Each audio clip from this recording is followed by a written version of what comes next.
नमस्ते, नमस्कार, जय हिंद दोस्तों। कैसे हैं आप सब? उम्मीद करते हैं कि आप लोग बहुत अच्छे, स्वस्थ और मस्त होंगे। जैसा कि आप जानते हैं कि ये किताब जो जीएस के लिए काफ़ी पॉपुलर है, कॉस्मोस पब्लिकेशन एनसीईआरटी सार संग्रह क्लास 6 to 12 ऑनलाइनर, जो सभी प्रतियोगिता परीक्षाओं के लिए उपयोगी है। महेश कुमार वर्णवाल जो कि एक आईपीएस है, उनका ये किताब है। तो इस पूरे किताब को मैं सब्जेक्ट वाइज आपके लिए करा रहा हूँ इस चैनल पे। यदि नए हैं तो चैनल को सब्सक्राइब कर लीजिए, बेल आइकन को हिट कर लीजिए, ताकि कोई भी वीडियो जब मैं अपलोड करूं तो आपके पास उपलब्ध हो जाए बिना सर्च किए हुए। ऑलरेडी हिस्ट्री का मैंने करा दिया है, पॉलिटी का भी करा रहा हूं, जिसमें एक एपिसोड पहले से करा दिया है, ये दूसरा एपिसोड है। ठीक है, अपने 5 दोस्तों के साथ इसको शेयर कीजिए, 5 व्हाट्सएप ग्रुप में शेयर कीजिए, ताकि ज़्यादा से ज़्यादा लोगों तक यह बुक पहुँचे। और जीएस की तैयारी में जो बच्चों का एक बेहतर कंटेंट की तलाश होती है, वो इस किताब के द्वारा फुलफिल हो जाता है। चाहे आप कोई भी एग्जाम दे रहे हो, बिहार शिक्षक भर्ती, BPSC, civil service, Bihar SSC, SSC, railway, NTPC, Bihar police दरोगा, तो ये किताब को आप इग्नोर नहीं कर सकते। वन ऑफ द बेस्ट किताब है जीएस के लिए। 2024 का लेटेस्ट संस्करण है हमारे पास, ये जो मैं करा रहा हूँ। तो चलिए, अगर आपने एपिसोड 1 पॉलिटी का नहीं देखा है तो डिस्क्रिप्शन बॉक्स में जाइए, लिंक मिलेगा, वहां से आप देख सकते हैं, या फिर प्लेलिस्ट से आप देख सकते हैं। तो चलिए आज का सेशन 2 यानी एपिसोड 2 शुरू करते हैं। तो सेशन 2 की शुरुआत कर लेते हैं हम लोग। सेशन 2 जैसे ही शुरू करते हैं तो टॉपिक नंबर 7 से शुरू होता है, क्योंकि 1 से लेकर के 6 तक हमने एपिसोड 1 में करा दिया है। तो यदि आपने नहीं देखा है तो उसे जरूर देखिएगा, ताकि आपको सिरे से समझ आए। तो चलिए आज शुरू करते हैं। 7वां नंबर जो टॉपिक है, उद्देशिका, प्रीएम्बल, यानी हमारे संविधान की जो उद्देशिका है, जो प्रस्तावना के रूप में है, उसके बारे में है ये चैप्टर। तो हमारा जो प्रस्तावना है, आपने स्कूलों में पढ़ा होगा, अगर सरकारी स्कूल में पढ़ा होगा तो वहाँ प्रस्तावना हर दिन प्रेयर के बाद, प्रार्थना के बाद करवाए जाते हैं। बड़ा ही बेहतरीन प्रस्तावना है। प्रस्तावना में ही हमारे संविधान के मूल उद्देश्य छिपा है कि आखिरकार हमारा संविधान क्या चाहता है। कहा भी जाता है कि प्रस्तावना ही हमारे संविधान की आत्मा है। तो चलिए देखते हैं आत्मा में क्या क्या लिखा है। कहता है, हम भारत के लोग, यानी कि हम सब मिलकर के ही भारत को बनाते हैं, हम ही सब भारत के लोग हैं। भारत को एक संपूर्ण प्रभुत्व संपन्न का मतलब होता है कि हमारे इंडिया पर अब किसी का कंट्रोल नहीं है। पहले अंग्रेजों का था, अब नहीं है। यानी सोवरनिटी, हमारे संसद के ऊपर किसी का कंट्रोल नहीं है। हमारा संसद जैसा भी चाहे डिसीजन संविधान के अकॉर्डिंग ले सकता है। समाजवादी, यानी कि हमारा समाज में भेदभाव बाद नहीं होगा, ऊंच नीच ये सब चीजें नहीं होगी, सब लोग एक समान है, एक समान रहेंगे। पंथ निरपेक्ष, यानी धर्म को हमारा संविधान नहीं मानता। धर्म आपकी व्यक्तिगत विचार है, वो आप जैसा चाहे, जिस धर्म में चाहे रह सकते हैं। लोकतंत्रात्मक, यानी कि जनता का शासन होगा, लोकतंत्र होगा। गणराज, यानी कि जनता द्वारा चुना हुआ व्यक्ति ही सर्वोच्च पद पे रहेगा, इसलिए भारत गणतंत्र भी है, लोकतंत्र भी है। बनाने के लिए, यानी ये सब कुछ करने के लिए, तथा उसके समस्त नागरिकों को, यानी सबको, सामाजिक, आर्थिक और राजनीतिक न्याय। सामाजिक, आर्थिक और राजनीतिक न्याय, कभी कभी क्वेश्चन में आपको ये पूरा पूछा जाता है और ऑप्शन में किसी एक को गायब कर दिया जाता है। सामाजिक, आर्थिक और राजनीतिक न्याय, विचार, अभिव्यक्ति, विश्वास, धर्म और उपासना की स्वतंत्रता। प्रतिष्ठा, यह अनुच्छेद 21 की बात कह रही है। प्रतिष्ठा, अवसर की समता, अनुच्छेद 16, अवसर की समानता हम सबको मिलेगा, नौकरी में या कहीं भी प्राप्त करने के लिए।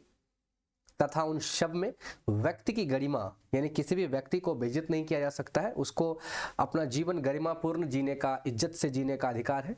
राष्ट्र की एकता और अखंडता, यानी हमारे देश की एकता और अखंडता बना रहे, ये सुनिश्चित करने वाली बंधुता, यानी इस तरह की भाईचारा बढ़ाते रहेंगे। बढ़ाने के लिए दृढ़ संकल्प होकर, यानी पूरे जोश होश में संकल्पित होकर हम सभी भारतीय अपनी इस संविधान सभा में, यानी जो संविधान सभा थी वो सारे लोग मिलकर के ये कसम खा रहे थे। आज दिनांक 26 नवंबर 1949 मिति मार्गशीर्ष शुक्ल सप्तमी संवत 2006 विक्रमी। चूंकि ये शक संवत का जो डेट है वो उस समय 2006 हुआ करता था। आपने पढ़ा होगा कि हमारे यहाँ एक शक संवत चलता है ना, चलता था पहले इतिहास में, और एक विक्रम संवत है ना। तो उस हिसाब से यहाँ पर डेट लिखा हुआ है, और बाकी ग्रेगोरियन कैलेंडर में ये 26 नवंबर 1949 था। को एतद द्वारा इस संविधान को अंगीकृत, अधिनियमित और आत्मर्पित करते हैं। अंगीकृत करते हैं यानी कि स्वीकार करते हैं, अधिनियमित करते हैं यानी ये नियम अब सब पे लागू होगा, हम सब इसको मानेंगे, और आत्मा से आत्मसमर्पित करते हैं, इसके प्रति हम सब समर्पित होते हैं कि हम इसे पूरा करेंगे। तो ये हमारे संविधान का उद्देश्य है। प्रस्तावना, उद्देश्य। संविधान सभा में उद्देश्य प्रस्ताव कब प्रस्तुत किए गए? कई बार एग्जाम में पूछा गया है। 13 दिसंबर 1946 को। भारतीय संविधान का कौन सा भाग भारत को एक धर्मनिरपेक्ष राज्य के रूप में वर्णित करता है? तो हमारी प्रस्तावना। भारतीय संविधान की प्रस्तावना में भारत को एक प्रभुत्व संपन्न, समाजवादी, पंथ निरपेक्ष, लोकतंत्रात्मक गणराज्य के रूप में घोषित किया गया है।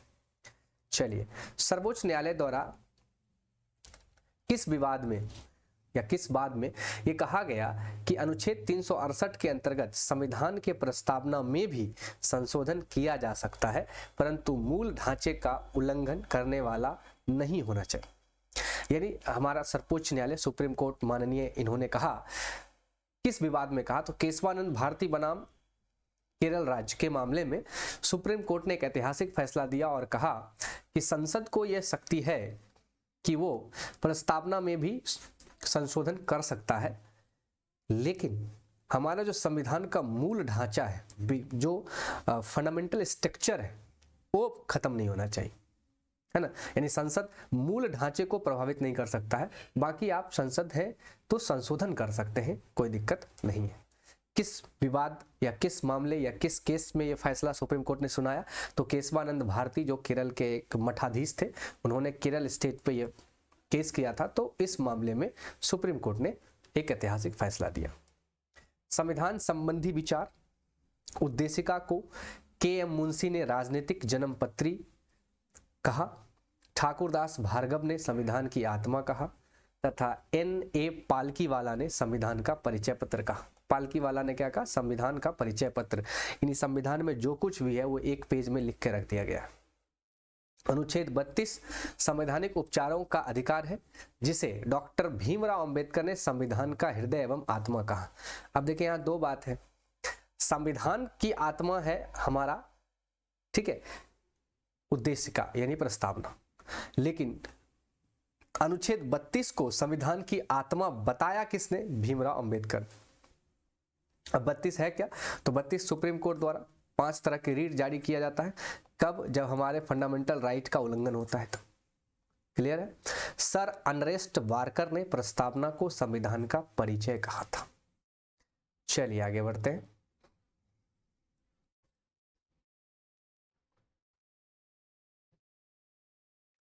भारत के संदर्भ में पंथ निरपेक्ष शब्द का सही भाव क्या है? पंथ निरपेक्ष, या यूं कहीं लिखा रहता है धर्मनिरपेक्ष।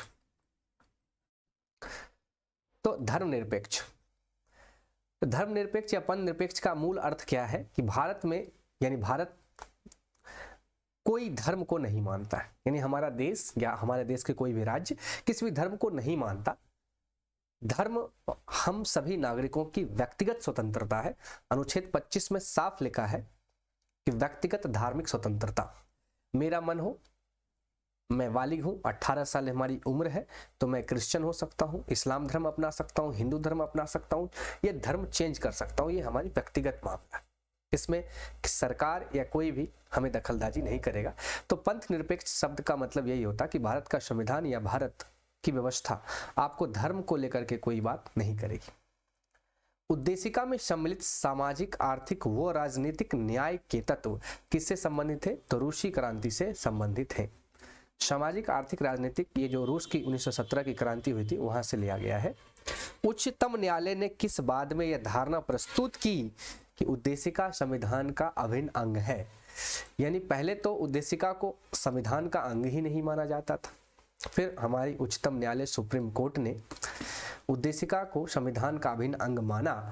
एस.आर. बॉम्बई बनाम union of India, SR. Bommai नाम के एक व्यक्ति ने एक, देखिए होता क्या था, जब संविधान लागू हुआ हमारा, तो कई सारे लूप होल्स थे जिसको पढ़ने और समझने के बाद कुछ ऐसे व्यक्ति जैसे केशवानंद भारती हैं, एस.आर. बॉम्बई है, चंपक दोरई है, मिनिरमा है, तो इन दो चार व्यक्ति का जो है ना सरकार पे डायरेक्ट केस हुआ, डायरेक्ट सरकार के अगेंस्ट इन्होंने एक्शन लिया कि ये चीज़ें क्या है, और काफ़ी अच्छे से संविधान की व्याख्यात्मक निर्णय हमारे सुप्रीम कोर्ट ने दिया। और उसी ने पहले ये माना था कि उद्देशिका यानी प्रस्तावना संविधान का भाग ही नहीं है, क्योंकि उद्देशिका के बाद शुरू होता है पहला भाग संघ और उसके राज्य क्षेत्र। उद्देशिका जैसे संविधान पलटेंगे पहले उद्देशिका है, फिर है पहला चैप्टर संघ और उसके राज्य क्षेत्र। तो कहा ये तो संविधान का भाग ही नहीं है, जैसे किताब में विषय सूची होती है उसके पहले उद्देशिका होती है, तो वो है। फिर एस.आर. बॉम्बई मामले में इन्होंने कहा कि नहीं, संविधान का भाग उद्देशिका है, क्योंकि उद्देशिका से ही संविधान का मूल स्वरूप प्राप्त होता है। सभी व्यक्ति पूर्णतः और समान रूप से मानव हैं, यह सिद्धांत कहलाता है सार्वभौमिकता का सिद्धांत। चलिए अगले कंटेंट में देखते हैं। भारत में लौकिक सार्वभौमिकता है, क्योंकि संविधान की प्रस्तावना आरंभ होती है, हम भारत के लोग, we the people of India, we the people of India, हम भारत के लोग। लोक कल्याण शब्द भारत के संविधान की उद्देशिका में नहीं है, बल्कि यह राज्य के नीति निर्देशक तत्व का भाग है। बिल्कुल। किस संशोधन के द्वारा भारतीय संविधान की उद्देशिका में संशोधन किया गया था? तो 42वें संविधान संशोधन द्वारा उद्देशिका में संशोधन करके 3 वर्ड्स जोड़े गए थे। वो 3 वर्ड्स है ना, वो 42वें संविधान संशोधन में जोड़े गए थे, जिसमें वो 3 वर्ड था समाजवादी, है ना, उसके बाद पंथ निरपेक्ष और अखंडता, एकता एवं अखंडता की बात, ये 3 वर्ड जोड़ा गया था 42वें संविधान संशोधन 1976 में। भारतीय संविधान की प्रस्तावना में जिन आदर्शों एवं उद्देश्यों की रूपरेखा दी गई है, उनका विस्तार कहाँ है? तो मूल अधिकार में है, राज्य के नीति निर्देशक सिद्धांतों में है और कर्तव्यों में है। तो फंडामेंटल ड्यूटी, फंडामेंटल राइट और डीपीएसपी, इन तमाम चीज़ों में इस बात का उल्लेख हमें देखने को मिलता है, जो मैंने अभी डिस्कस किया। राज्य का सबसे महत्वपूर्ण तत्व क्या है? संप्रभुता। किसी भी राज्य की सबसे महत्वपूर्ण तत्व है संप्रभुता, सुवर्निटी। संप्रभुता मतलब कि किसी अन्य लोगों का दबाव उस पर नहीं है, वो खुद में स्वतंत्र है। जैसे घर में पिताजी स्वतंत्र होते हैं डिसीजन लेने के लिए, भले सुझाव घर के सभी सदस्य से लेते हैं, लेकिन डिसीजन वो अपनी रखते हैं और उन पर किसी का अधिकार नहीं होता। समाजवादी, अखंडता तथा पंथ निरपेक्ष, सेकुलर, सोशलिस्ट और इंटीग्रिटी शब्द संविधान की प्रस्तावना में किस संविधान संशोधन द्वारा शामिल किया गया था?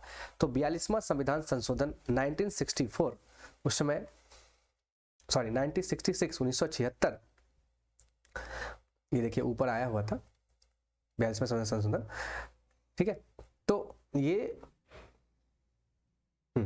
आगे बढ़ते हैं। 1976 के द्वारा ये किया गया। उस समय प्रधानमंत्री इंदिरा गांधी थी। सारे काम इन्होंने जो भी किए, उस समय संविधान को चेंज किया। 42वां संविधान संशोधन मिनी संशोधन है, एक तरह से संविधान की पूरी रूपरेखा चेंज करने की बात हो गई थी। उसमें इंदिरा गांधी की सरकार थी, प्राइम मिनिस्टर इंदिरा गांधी थी, और उसमें सारे काम तो उल्टे किए इन्होंने, लेकिन 2 काम, पहला ये 3 शब्द जोड़े और दूसरा फंडामेंटल ड्यूटीज को ऐड किया गया था सरदार स्वर्ण सिंह समिति के सिफारिश पे।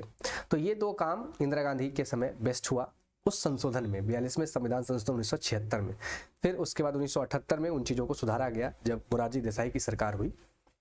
चलिए आगे बढ़ते हैं। उद्देशिका को राजनीतिक जन्मपत्री, के.एम. मुंशी साहब ने कहा, प्रस्तावना संविधान का अंग नहीं है। उच्चतम न्यायालय ने यह मत किस वाद में व्यक्त किया था? तो बेरूबरी संघ मामले में 1960 में उच्चतम न्यायालय ने कहा कि प्रस्तावना संविधान का अंग नहीं है, लेकिन आपने ऊपर पढ़ा कि प्रस्तावना अंग है, प्रस्तावना अंग है।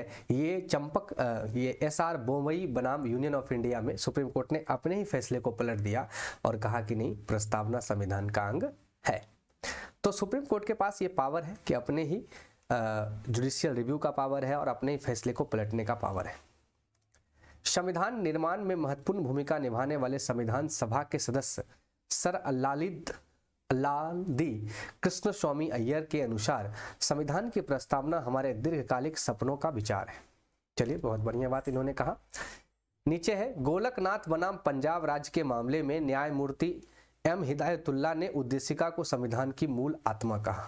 तो चलिए, गोलकनाथ के मामले में संविधान की मूल आत्मा कहा इन्होंने भी। चलिए, अगला और 8वां टॉपिक है संघ एवं राज्य क्षेत्र, यूनियन एंड इट्स टेरिटोरीज। तो अनुच्छेद 1 का 3, भारत के राज्य क्षेत्र में निम्नलिखित क्षेत्र शामिल होंगे, ये लिखा हुआ है। कौन कौन? राज्यों के राज्य क्षेत्र, संघ राज्य क्षेत्र, ऐसे अन्य राज्य क्षेत्र जो अर्जित किए जाते हैं, जैसे कि सिक्किम को अर्जित किया गया। सिक्किम अपने आप मिला था, अर्जित वही हुआ।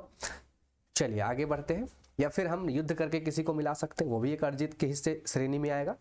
भारतीय संघ के अंतर्गत किसी राज्य को सम्मिलित करने का अधिकार किसे प्राप्त है? संसद को। संविधान के प्रथम अनुच्छेद के अनुसार भारत होगा राज्यों का संघ यानी कि यूनियन। चलिए आगे बढ़ते हैं। भारत में कितने राज्य एवं संघीय प्रदेश हैं? तो वर्तमान में 28 राज्य और 8 संघीय प्रदेश हैं, जिसमें राष्ट्रीय राजधानी क्षेत्र भी सम्मिलित है। लोकसभा में केंद्र शासित प्रदेशों के लिए अधिकतम कितनी सीटें आरक्षित है? 20। 2 पृथक केंद्र शासित प्रदेशों के रूप में जम्मू कश्मीर का विभाजन कब हुआ? 31 अक्टूबर 2019 को। चलिए एक स्लाइड में देखते हैं भाग 1। ठीक है, भाग 1 संघ एवं उसके राज्य क्षेत्र से संबंधित अनुच्छेद और विषय वस्तु। तो अनुच्छेद 1 कहता है संघ के क्षेत्र का नाम यानी भारत राज्यों का संघ होगा। अनुच्छेद 2 कहता है नए राज्यों का प्रवेश अथवा स्थापन का संसद का अधिकार, यानी किसी भी विदेशी राज्य को संसद को यह अधिकार है कि वो मिला सकता है, जैसे कि सिक्किम को मिलाया गया। तीसरा है नए राज्यों की स्थापना। देखिए इसमें कंफ्यूज मत हुई, यहाँ है प्रवेश और यहाँ है स्थापना। तो प्रवेश का मतलब कोई बाहर से आएगा, भारत का जो वर्तमान राज्य है वो तो है ही, बाहर से कोई आए, पाकिस्तान मिलना चाहे, अफगानिस्तान मिलना चाहे, सिक्किम जैसे मिला, बांग्लादेश मिलना चाहे तो वो प्रवेश करा सकती है। उसके लिए अनुच्छेद 2 में पावर है और अपने ही राज्य की सीमा परिवर्तन, क्षेत्रफल चेंज कर सकता है, 2 राज्य तोड़ सकता है, तो वो अनुच्छेद 3 में है। इस चीज को ध्यान रखिए, कंफ्यूज नहीं करना है। अनुच्छेद 4, 2 और 3 के अंतर्गत जो भी कानून बनाए जाएंगे या जो भी काम होगा उसको अनुच्छेद 368 जो संशोधन की प्रोसेस है उससे दूर रखा गया है, यानी राष्ट्रपति के पावर से उसे दूर रखा गया। यूं समझ लीजिए कि अगर मिलाना हो या नया राज्य बनाना हो तो सिर्फ राष्ट्रपति को सूचना मिलेगा और ये काम हो जाएगा।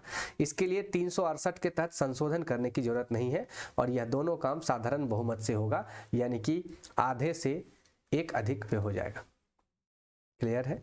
चलिए आगे बढ़ते हैं।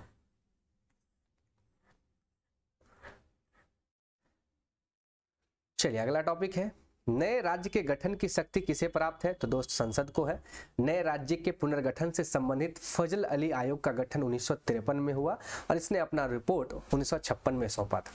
भाषाई आधार पर भारत में सर्वप्रथम किस राज्य का गठन हुआ? आंध्र प्रदेश का गठन हुआ 1953 में। पेट्टू श्री रामलल्लू का कहानी आपने जानते ही होंगे। 56 दिन की भूख हड़ताल के बाद वो मर गए थे। राज्य पुनर्गठन आयोग 1 नवंबर 1956 को कितने राज्य तथा केंद्र शासित प्रदेश बनाए? 14 राज्य और 6 संघ राज्य प्रदेश। सिक्किम भारत का एक महत्वपूर्ण पूर्ण राज्य किस वर्ष बनाया गया? देखिए सिक्किम जो है भारत का पूर्ण राज्य बना 36वें संविधान संशोधन 1975 द्वारा और 35वें संविधान संशोधन 1974 द्वारा सिक्किम सहराज्य बना था। कौन सा राज्य बना था? सहराज्य। सहराज्य को स्टेट, यानी सिक्किम को लगा कि भारत मेरे साथ भेदभाव करेगा, इसके लिए पहले हम उसके साथ को स्टेट करते हैं। जैसे आप किसी लड़की से प्रेम करते हैं तो पहले आप चेक कर लेते हैं कि ये वाइफ बनने लायक है या नहीं है, या कोई लड़की किसी लड़का को चेक कर लेती है, फिर लगता नहीं ठीक है जीवन इसके साथ गुजार लेंगे तो ब्याह हो जाता है। तो 35वें संविधान संशोधन 1974 में यूँ समझ लीजिए कि दोस्ती और प्यार हुआ और 36वें में ब्याह हो गया। भारत में केंद्र शासित प्रदेशों का प्रशासन किसके द्वारा किया जाता है? राष्ट्रपति द्वारा किया जाता है। आगे बढ़िए। जूनागढ़ रियासत को जनमत संग्रह के आधार पर तथा हैदराबाद को सैन्य कार्रवाई ऑपरेशन पोलो के द्वारा भारत में शामिल किया गया, जबकि जम्मू कश्मीर रियासत के शासक हरि सिंह ने पाकिस्तानी सेना एवं कवायलियों के आक्रमण से सुरक्षा सुनिश्चित करने हेतु भारत के साथ विलय पत्र पर हस्ताक्षर करके कश्मीर को भारत में शामिल किया। यानी 562 देशी रियासत हुआ करते थे उस समय भारत में।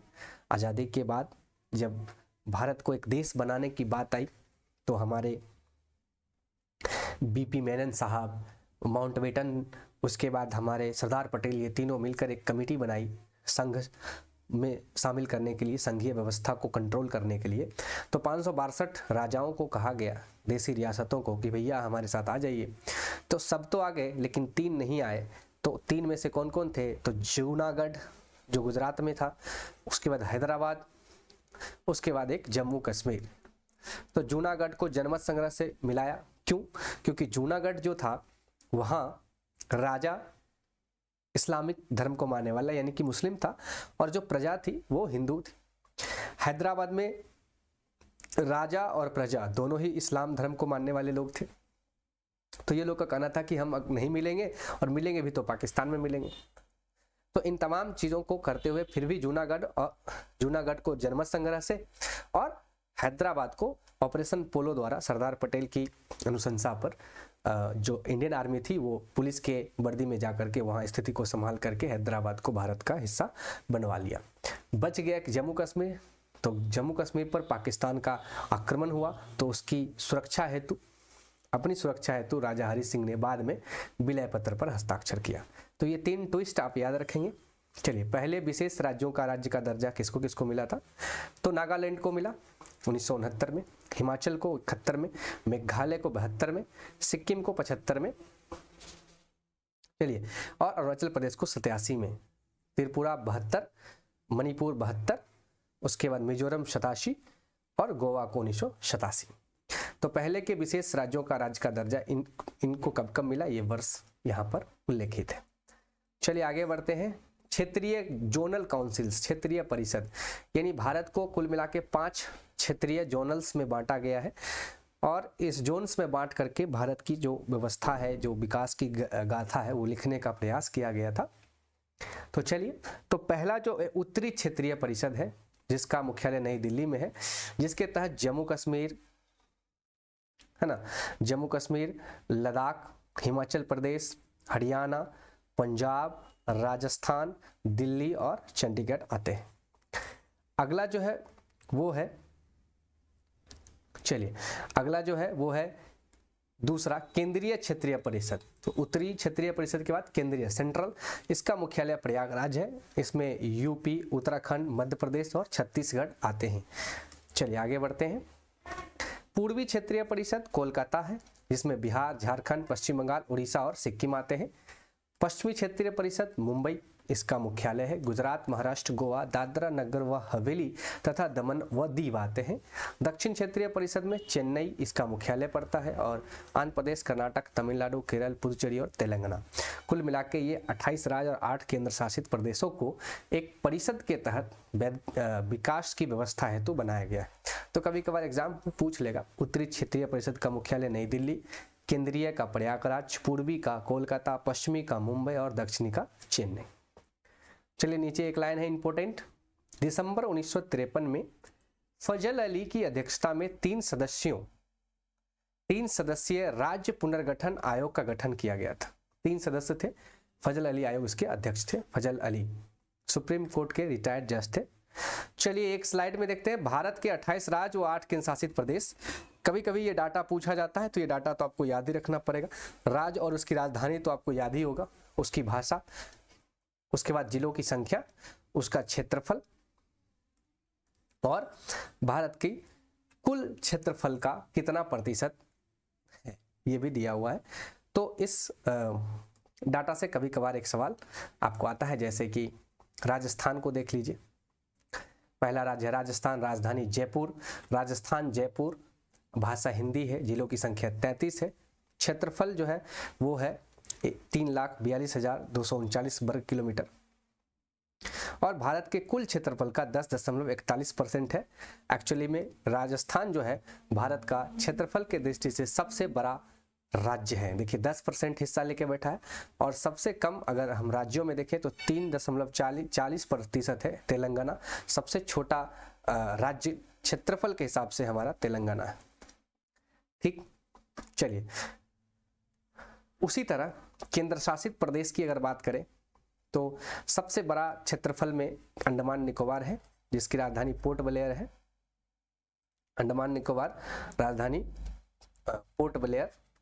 जिलों की संख्या मात्र इसमें 3 है और इसका जो क्षेत्रफल है वो है 8,249 वर्ग किलोमीटर।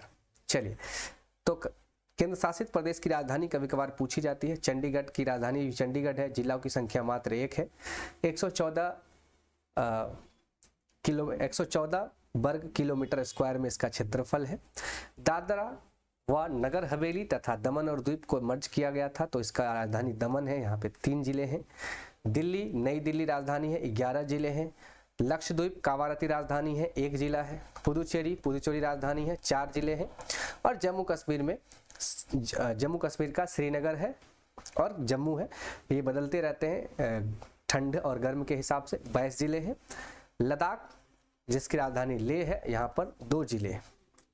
अब यहाँ अगर क्षेत्रफल के हिसाब से देखें तो सबसे बड़ा है अंडमान निकोबार और सबसे छोटा जो है, सॉरी माफ कीजिएगा, अंडमान निकोबार के बाद जो है वो अब जो नया बना वो लेह लद्दाख हो गया है।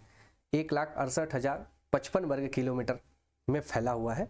और दूसरे नंबर पर ये है जम्मू कश्मीर, चूंकि ये दोनों नया बना है, तो ये पहले से मुझे माइंड में था, तो ये दोनों नया बना है 2019 में। तो अब सबसे बड़ा क्या हो गया, लद्दाख हो गया। तो ये तो स्टेट और यूटीज की बात थी, लेकिन बीपीएससी ने एक बार पूछ दिया था जिला के बारे में। तो भारत का सबसे बड़ा जो जिला है वो कच्छ जिला है, जो गुजरात में एग्जिस्ट करता है।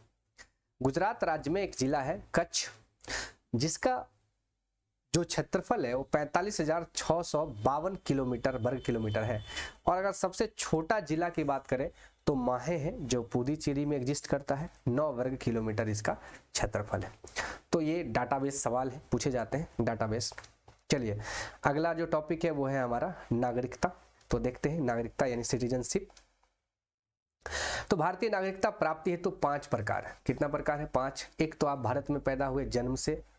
दूसरा, आपके पिताजी माताजी भारत के हैं तो वंश के आधार पर मिलेगा। तीसरा, आप देश में अगर कहीं से आए और यहाँ रहे तो रजिस्ट्रेशन से भी आपको नागरिकता मिल सकती है। चौथा है देशीकरण, यानी यदि आप किसी क्षेत्र में काफ़ी महत्व रखते हैं, जैसे कला में, विज्ञान में, तो उस कंडीशन में भी आपको देशीकरण करके नागरिकता दिया जाएगा। और 5वां है भूमि अर्जन, यानी कि भारत यदि किसी भूमि को अर्जन करके भारत के भूभाग में मिलाता है तो ऑटोमेटिक वहाँ के लोग भारत के नागरिक हो जाते हैं। एग्जाम्पल में आप सिक्किम को देख सकते हैं। चलिए, भारतीय संविधान किस प्रकार की नागरिकता प्रदान करता है? एकल नागरिकता। जबकि यूएसए में है दोहरी नागरिकता। नागरिकता संशोधन अधिनियम 2019 किन देशों के हिंदू, बौद्ध, सिख, जैन, पारसी तथा ईसाई नागरिकों को भारत की नागरिकता प्रदान करने का प्रावधान दिया है? तो कुल 6 धर्म के लोगों को कहा गया कि वो भारत के नागरिक होंगे। तो वो किन देश के लोग होंगे? तो पाकिस्तान के होंगे, बांग्लादेश के और अफगानिस्तान के। तो पाकिस्तान है ना, उसके बाद अफगानिस्तान, उसके बाद बांग्लादेश। इन 3 देशों से आए हुए वे लोग जो हिंदू, बौद्ध, सिख, जैन, पारसी और ईसाई होंगे वो भारत के नागरिक होंगे। चलिए आगे बढ़ते हैं। भारतीय नागरिक की नागरिकता किस आधार पर समाप्त हो सकती है? तो आप परित्याग कर दो, या पर्यावसान, या वंचना के आधार पर। जैसे परित्याग, आप खुद ही कहे कि मैं भारत का नागरिकता त्याग कर देता हूँ। दूसरा, आप किसी विदेशी राज्य में जाकर के या विदेशी देश में जाकर के वहाँ की नागरिकता प्राप्त कर लेते हैं तो आपका नागरिकता खुद ब खुद यहाँ का खत्म हो जाएगा। उसके बाद वंचना के आधार पर, यानी देश विरोधी कोई काम करेंगे तो सरकार आपकी नागरिकता को सस्पेंड कर सकती है, संसद कर सकती है, राष्ट्रपति कर सकते हैं। भारत से बाहर लगातार कितने वर्षों तक रहने पर भारतीय नागरिकता समाप्त कर दी जाएगी? तो 7 वर्ष। प्रवासी भारतीय दिवस कितने समयांतराल पर मनाया जाता है? प्रति 2 वर्ष में। चलिए आगे बढ़ते हैं। अच्छा, नागरिकता से संबंधित अनुच्छेद है, एक स्लाइड में देखते हैं। नागरिकता भाग 2 में है नागरिकता, और इसके लिए जो आर्टिकल है यानी अनुच्छेद वो है 5 से 11 तक, 5 से 11। तो चलिए देखते हैं एक बार एक स्लाइड में एक साथ। 5 में है संविधान लागू होने के समय नागरिकता। 6 में है पाकिस्तान से भारत को प्रव्रजन करने वाले व्यक्तियों की नागरिकता का अधिकार। यानी मान लीजिए हमारा आज़ादी हुआ 1947 लेकिन संविधान बना 1949 में, तो 47 में आज़ादी तो मिल गई 15 अगस्त को, तो उस समय कुछ लोग जो थे वो चले गए पाकिस्तान विभाजन के समय और फिर वापस आ गए, तो उन लोगों की नागरिकता देने का अधिकार 6 में आ गया। लेकिन फिर कुछ लोग ऐसे थे जो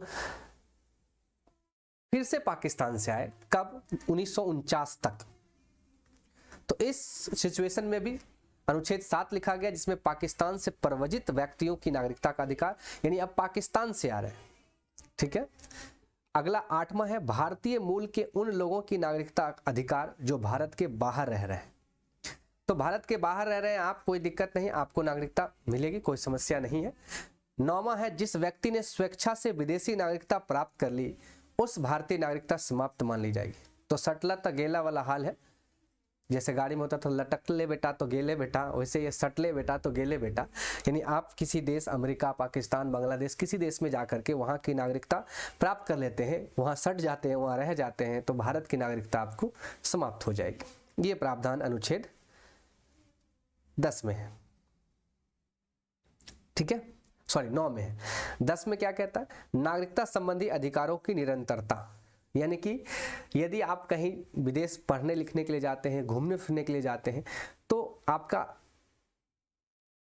ऐसा दिक्कत नहीं होगा कि आपकी अधिकार छीना जाएगा, ठीक है। 11 कहता है संसद द्वारा कानून बनाकर नागरिकता अधिकारों का नियमन। यानी कि भारत आज़ादी के समय काफ़ी उथल पुथल रहा, 1947 में भी और 1949 में भी। तो अभी तक 200 वर्षों से अंग्रेजों की गुलामी रही, तो हमने किसी तरह आज़ादी तो लिया।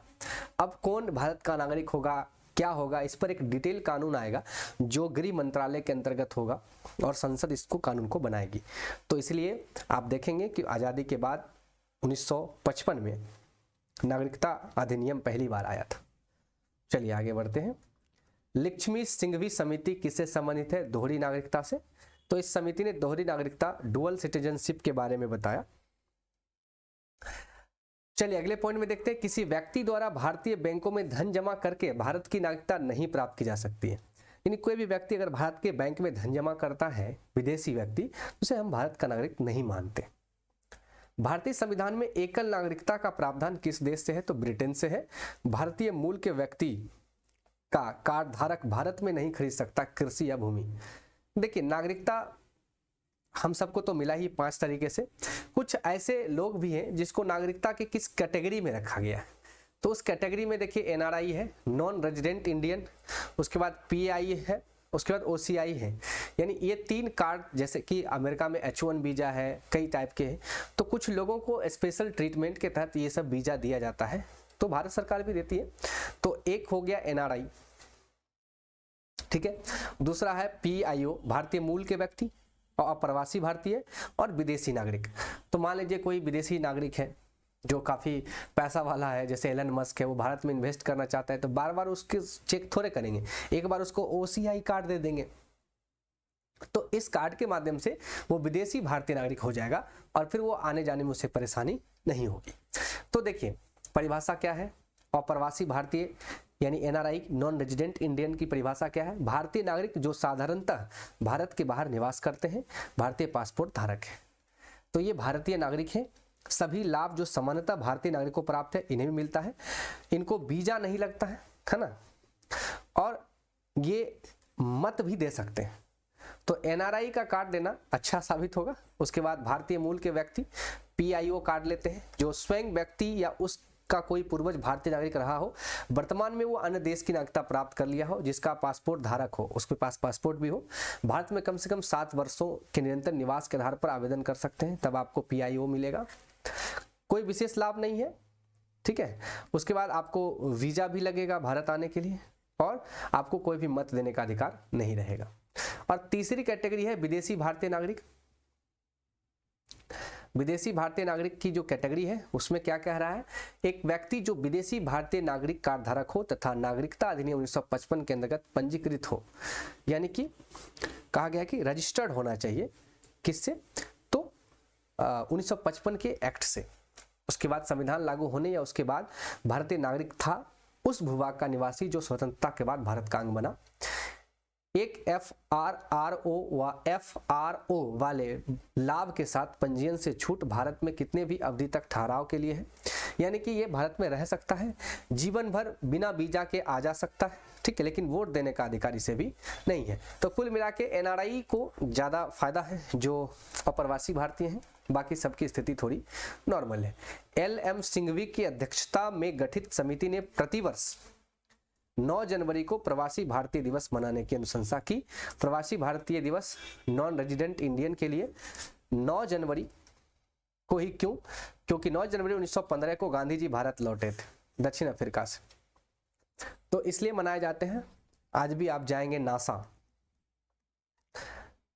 नासा क्या है दोस्त, नासा वो जगह है जहां से अमेरिका के सारे सैटेलाइट लॉन्च होते हैं, अमेरिका का स्पेस रिसर्च सेंटर है नासा, वहाँ आज भी आधे लोग भारतीय हैं साइंटिस्टों में।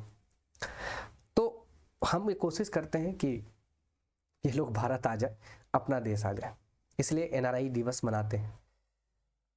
चलिए 10वां टॉपिक है मूल अधिकार। तो फंडामेंटल राइट्स मूल अधिकार जो भाग 3 है, भाग 3 अनुच्छेद इसके लिए है 12 से 35, तो सबसे महत्वपूर्ण पार्ट है संविधान का, यहाँ से सवाल बहुत बनते हैं। चलिए देखते हैं। तो भारतीय संविधान के किस भाग के अंतर्गत नागरिकों को मौलिक अधिकार प्रदान किए गए, भाग 3 अनुच्छेद 12 से 35। संविधान द्वारा मौलिक अधिकार को लागू करने की शक्ति किसे प्रदान की गई, सर्वोच्च न्यायालय एवं उच्च न्यायालय को। भारतीय संविधान का अनुच्छेद 13 संवैधानिक प्रावधानों को संसद तथा राज्य विधान मंडलों द्वारा बनाए गए नियमों या कानूनों पर प्राथमिकता प्रदान करता है, यानी कि 13 में अल्पीकरण की चर्चा है। कहा गया कि यदि सरकार कुछ उठपटांग करती है जिससे हमारे नागरिकों को, भारतीय लोगों का नागरिकता का हनन होता है, तो सुप्रीम कोर्ट सीधे उस कानून को रद्द कर देगी। तो सुरक्षा अल्पीकरण की व्यवस्था इसमें रखा गया है। भारतीय संविधान के अनुच्छेद 13 का मुख्य उद्देश्य किसके संदर्भ में संविधान की सर्वोच्चता सुनिश्चित करता है, तो मौलिक अधिकार। भारतीय संविधान में समानता के अधिकार का विस्तार किन अनुच्छेदों में है, अनुच्छेद 14 से 18 तक है। कुल 7 अधिकार थे, 1 हटा दिए गए, अब 6 है। तो इसमें पहला अधिकार है समानता का अधिकार। देखिए पहले समानता दिया, फिर स्वतंत्रता दिया जाएगा, फिर शोषण के विरुद्ध अधिकार दिया जाएगा, इस तरह के हैं। तो 14 से 18 में क्या है, समानता। चलिए तो यहाँ एक स्लाइड में सब कुछ है, आगे देखेंगे। चलिए पहले इस भाषा को समझ लेते हैं, टॉपिक को, कंटेंट को। भारतीय संविधान का कौन सा अनुच्छेद विधि के समक्ष समानता, अनुच्छेद 14 विधि यानी लॉ के समान समानता की बात करता है। विधि के सामने सब बराबर है, चाहे कोई भी। इसीलिए जो न्याय की देवी है उसके आंख में पट्टी है, एक हाथ में तराजू एक हाथ में तलवार, जो अब बदल दिया गया है, वर्तमान में चेंज हो गया है। अब एक हाथ में संविधान की किताब भी आ गई है। चलिए, जन्म, लिंग, मूल वंश, जाति, धर्म आदि के आधार पर विभेद प्रतिषेध, अनुच्छेद 15 एक मूल अधिकार है जिसे समानता के अधिकार के अधीन वर्गीकृत किया गया है। तो धर्म, जाति, मूल, वंश, लिंग के आधार पर आपके साथ भेदभाव नहीं होगा, इस चीज को वैलिड किया गया है अनुच्छेद 15 में। चलिए आगे बढ़ते हैं।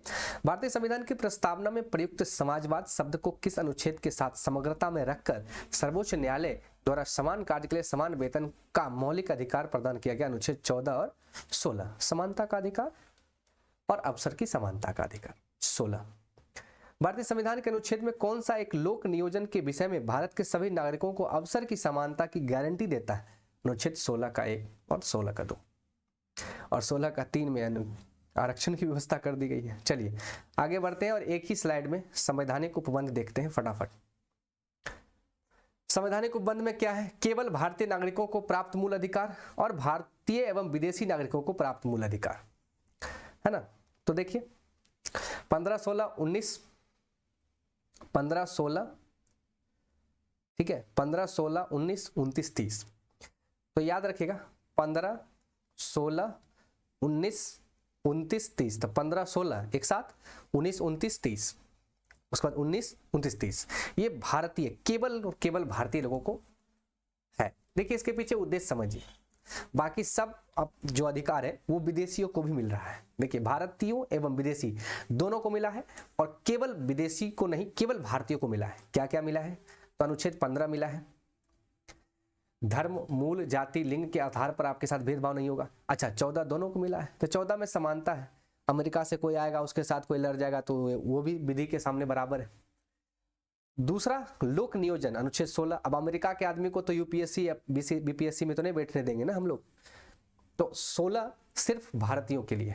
फिर 19 व्यक्ति की अभिव्यक्ति की आज़ादी, बोलने की, जाने की, घूमने की, जमीन खरीदने की, ये सब की आज़ादी हम भारतीय को केवल और केवल भारतीयों को है। अगर अमेरिका के लोग को देंगे तो वो भी गड़बड़ हो जाएगा। अल्पसंख्यक के हितों का संरक्षण 29, तो भारत में जो अल्पसंख्यक है उसके लिए देंगे। ऐसा नहीं कि देखिए हमारे यहाँ जैसे मुस्लिम अल्पसंख्यक है, लेकिन बांग्लादेश में जाएंगे तो वहाँ हिंदू अल्पसंख्यक है, तो इस आधार पे हम केवल भारतीयों को देते हैं। शिक्षण संस्थानों की स्थापना और प्रशासन करने का अल्पसंख्यक अनुच्छेद 30, ये भी केवल भारतीयों के लिए है। चलिए आगे बढ़ते हैं। और देखिए अगर ये आपको याद हो गया 15, 16, 19, 29, 30, तो बाकी जो भी है, जो भी बच जाता है 12 से लेकर के 35 के बीच, वो सभी अधिकार हम दोनों लोगों को प्राप्त है, यानी विदेशियों को भी प्राप्त है और भारतीय नागरिकों को भी प्राप्त है। तो क्या क्या है उसमें देखिए, 14 इसमें है, 20 भी है, दोष सिद्धि का अधिकार, जीवन का अधिकार 21, शिक्षा का अधिकार 21 का, यानी कोई भी विदेशी बात आके पढ़ सकता है, ये भी अधिकार है। कुछ दशाओं में गिरफ्तारी अनुच्छेद 22, शोषण के विरुद्ध 23, 24, धार्मिक संस्कृति अनुच्छेद 25, 26, 27, 28, ये सब विदेशियों को भी मिला हुआ है। चलिए आगे बढ़ते हैं दोस्त। संविधान के किस अनुच्छेद के अंतर्गत छुआछूत यानी अस्पृश्यता का अंत किया गया है? अनुच्छेद 17। संविधान की अस्पृश्यता परिभाषित नहीं है। अस्पृश्यता निवारण अधिनियम 1955 के अंतर्गत अस्पृश्यता को बढ़ावा देना एक दंडनीय अपराध है। अनुच्छेद 18 उपाधियों के अंत की बात करता है कि कोई भी उपाधि नहीं लेंगे, टैग नहीं लेंगे। महाराजा धीराज की उपाधि ले लेता था पहले लोग, कहा जब भारत के सभी लोग एक समान है तो क्या उपाधि लेना।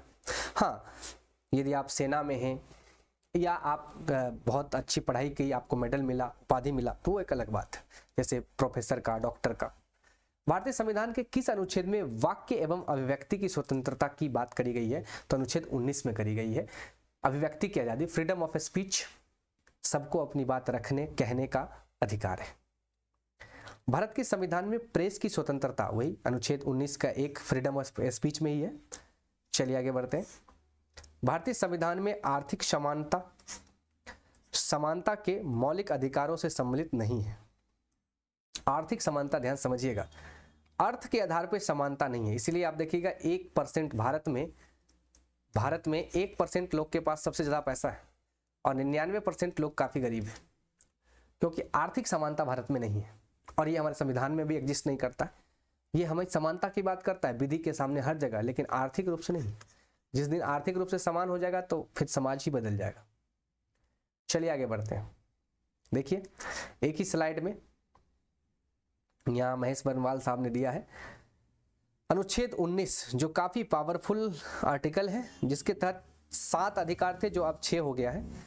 क्या क्या है? अनुच्छेद 19 के अंतर्गत कुल 6 स्वतंत्रता हमें मिली है। पहला, वाक्य की अभिव्यक्ति की आजादी, अनुच्छेद 19(1)(a), कहीं भी आप भाषण दे सकते हैं, अपनी बात रख सकते हैं, ये आजादी है। उसके बाद शांतिपूर्ण सम्मेलन करने का अधिकार है बिना हथियार के। उसके बाद अगर अच्छा सम्मेलन करते हैं तो आप संघ बना सकते हैं, यानी देखिए आपने कहीं भाषण दिया तो लोगों को अच्छा लगा तो आप सम्मेलन बुला सकते हैं। अच्छा, सम्मेलन भी अच्छा लग रहा है तो आप अपना एक कमेटी, एक संगठन बना सकते हैं। अच्छा, जब संगठन बना लेंगे तो सिर्फ बिहार में ही या यूपी में नहीं रहेगा, भारत के हर जगह संगठन जाएगा, तो भारत में कहीं भी घूमने की आज़ादी मिली है। अब अगर आप संगठन बना लिए, मान के चलिए आपको ऑफिस खोलना है, कहीं रहना है दिल्ली में, पटना में, तो आप वहाँ पे जाके ज़मीन खरीद के बस भी सकते हैं। उसके बाद जब आप वहाँ बस गए तो आपको खाना पीना है, भूखले तो नहीं रहिएगा, तो व्यापार की भी आज़ादी मिली है। तो देखिए, बोलने की आज़ादी, अच्छा लगा तो सभा करने की आज़ादी, और अच्छा लगा तो संगठन बना लीजिए, और अच्छा लगा तो संगठन को पूरे भारत में ले जाइए, और अच्छा लगा जहाँ जो जगह अच्छा लगा वहीं बस जाइए और वहीं पर व्यापार कर लीजिए। ये आज़ादी हमें अनुच्छेद 19 में मिली है। 6 बात समझ गए? अच्छा, 7वां संपत्ति वाला था वो हट गया है। आगे बढ़िए। भारतीय संविधान के किस अनुच्छेद के अंतर्गत यह प्रावधान किया गया कि किसी अपराध के अभियुक्त को स्वयं अपने विरुद्ध गवाह बनने के लिए बाध्य नहीं किया जाएगा? अनुच्छेद 20 का सी। ये अनुच्छेद 20 का जो तीसरा पॉइंट है, यानी कि ABC तीसरा पॉइंट, वो कहता है कि कोई व्यक्ति अगर अपराध करता है तो उस व्यक्ति को अपने ही खिलाफ गवाह देने के लिए बात नहीं कर सकते। जैसे मैंने मान के चलिए मैं कोई कांड किया, तो मुझे ही पुलिस गवाह के रूप में नियुक्त नहीं कर सकता, उसके लिए अलग लोग लाने पड़े। वो अलग बात है कि पुलिस थाने में आपको मारपीट के स्टेटमेंट ले लेती है, लेकिन वो स्टेटमेंट मजिस्ट्रेट के सामने वैलिड नहीं होता, यानी न्यायालय में वैलिड नहीं होता। न्यायालय में जो न्यायाधीश होंगे वो आपसे पूछेंगे क्या आपने ये सब किया, तो आप सीधे कहिए नहीं, तो फिर कहेगा ये स्टेटमेंट, तो कहिएगा ये तो पुलिस मारी, तो डर से बोल दिए कि हाँ हमें किए लेकिन हम नहीं किए। तो ये एक मिस पॉइंट है यहाँ पे। तो अनुच्छेद 20 के सी में कहा है कि आप उसको उसके खिलाफ गवाह नहीं बना सकते। चलिए, संविधान का कौन सा अनुच्छेद दोष सिद्धि के संबंध में अभियुक्तों के दोहरे दंड और स्व अभिशासन के संरक्षण प्रदान करता है? तो अनुच्छेद 20 कहता है कि देखिए, यदि कोई व्यक्ति गलत किया है ना, तो ठीक है, वो अपराध किया है, अपराधी है, इसमें कोई दिक्कत नहीं है, तो दोष सिद्ध होने तक वो अपराधी नहीं है, पहली बात। और अगर दोष साबित हो गया तो दोष साबित होने के बाद भी उस व्यक्ति को जीने का संरक्षण मिलना चाहिए, इसलिए जेल बनाया गया और जेल में प्रॉपर खाने रहने की व्यवस्था है। जेल ऐसा नहीं कि आपको मार दिया जाएगा, जेल में अगर आपकी मौत हो जाती है तो आपके मौलिक अधिकार का हनन है, अनुच्छेद 20 का। बात समझ रहे हैं कितनी बड़ी बात है। अगला टॉपिक है, भारतीय संविधान का कौन सा अनुच्छेद व्यक्ति की विदेश यात्रा के अधिकार को संरक्षण प्रदान करता है? अनुच्छेद 21। आप विदेश यात्रा का भी आपको अधिकार है, आप जा सकते हैं, कोई दिक्कत नहीं। अनुच्छेद 21 कहता है कि आप घूम फिर सकते हैं, आपको जीवन की स्वतंत्रता है, प्राण की स्वतंत्रता है, दैहिक स्वतंत्रता है, व्यक्तिगत आपको जीवन गरिमापूर्ण जीने का आज़ादी है, कहीं भी जा सकते हैं, कोई दिक्कत नहीं। हाँ, रूल्स रेगुलेशन को फॉलो कीजिए, बाकी जाइए, कोई दिक्कत नहीं। मौलिक अधिकार के अंतर्गत कौन सा अनुच्छेद बच्चों की शोषण के विरुद्ध है? तो 24। तो बच्चों का यानी 14 वर्ष से कम उम्र के बच्चों के साथ आप शोषण नहीं कर सकते हैं। भारतीय संविधान के अनुच्छेद 25 में प्रयुक्त हिंदू शब्द में बौद्ध, जैन और सिख धर्म भी शामिल हैं। भारतीय संविधान के अनुच्छेद 32 के अंतर्गत कौन सा अधिकार परिवर्तित किए जा सकते हैं? मौलिक अधिकार। मौलिक अधिकार का संरक्षक कौन है? जुडिशरी, न्यायपालिका, सुप्रीम कोर्ट। भारतीय संविधान का अनुच्छेद 30 का 1 अल्पसंख्यकों को अपनी रुचि के शिक्षण संस्थाओं में स्थापित एवं संचालित करने का अधिकार देता है। देखिए, अल्पसंख्यक अगर बहुसंख्यक के इलाके में जाता है तो डर लगता है पढ़ने लिखने में, तो अपने हिसाब से स्कूल खोल सकता है और सरकार उसको फंड करेगी। डॉक्टर भीमराव अंबेडकर ने मौलिक अधिकार में से किसे संविधान का हृदय और आत्मा कहा? तो अनुच्छेद 32 को कहा, जो संवैधानिक उपचारों का अधिकार है। चलिए दोस्त, आगे बढ़ते हैं, और आगे बढ़ते हुए हम आते हैं व्यक्तिगत स्वतंत्रता के अधिकार के लिए कौन सी याचिका दायर की जा सकती है? हेबियस कॉर्पस, बंदी प्रत्यक्षीकरण। यानी कि यदि मान लीजिए चलिए आपने कोई काम किया, कोई गलत काम कर दिया, तो पुलिस आपको गिरफ्तार करने आएगी, तो पहले वारंट दिखाएगी, और अगर वारंट दिखाई फिर आपको गिरफ्तार करेगी, तो 24 घंटे के अंदर न्यायालय के पास ले जाएगी। ये सारी व्यवस्था है। अगर नहीं ले जाती है तो आप अपने फंडामेंटल राइट के हनन की केस सुप्रीम कोर्ट में करेंगे, और तब सुप्रीम कोर्ट एक आदेश जारी करेगा जिसे कहते हैं बंदी प्रत्यक्षीकरण, हेबियस कॉर्पस। यानी जिसको बंदी बनाया गया है उसको प्रत्यक्ष रूप से सशरीर न्यायालय में हाजिर करना है विद इन 24 आवर्स, आने जाने का समय छोड़ करके और हॉलीडे को छोड़ करके। ठीक है। संसद को मौलिक अधिकारों में संशोधन का अधिकार किस वाद में निर्णय के आधार पर मिला?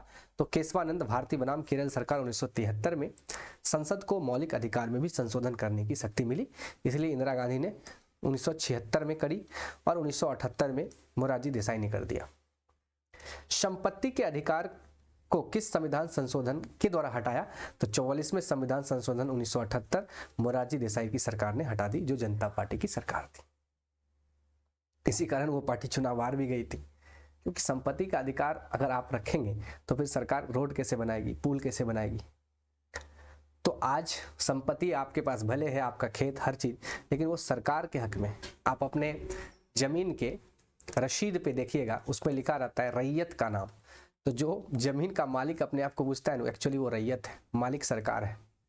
हाँ, लेकिन आपसे छीनेगी नहीं, कानूनी तरीके से लेगी, लेकिन आप मालिक नहीं है, ये तय है। वर्तमान समय में भारतीय संविधान के अंतर्गत संपत्ति का अधिकार किस प्रकार का अधिकार है? देखिए, मौलिक अधिकार नहीं है, वैधानिक अधिकार है। अनुच्छेद 300 के क में रखा गया है, कहा ठीक है आपकी संपत्ति है, आप उसका रखरखाव कर रहे हैं, देखरेख कर रहे हैं, ठीक बात है, आप यूज भी कर सकते हैं, लेकिन यदि सरकार चाहे या उसको जरूरत है तो आपको देना पड़े। पहले ही ये बात नहीं था। सूचना का अधिकार, राइट टू इंफॉर्मेशन, एक विधिक अधिकार है जो सूचना का अधिकार अधिनियम 2005 के माध्यम से प्रदान किया गया।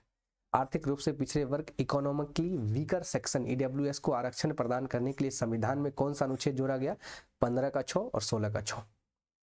समानता का अधिकार, धर्म जाति वंश लिंग आधार, और 16 का 6 में यानी नौकरी में समानता वाले।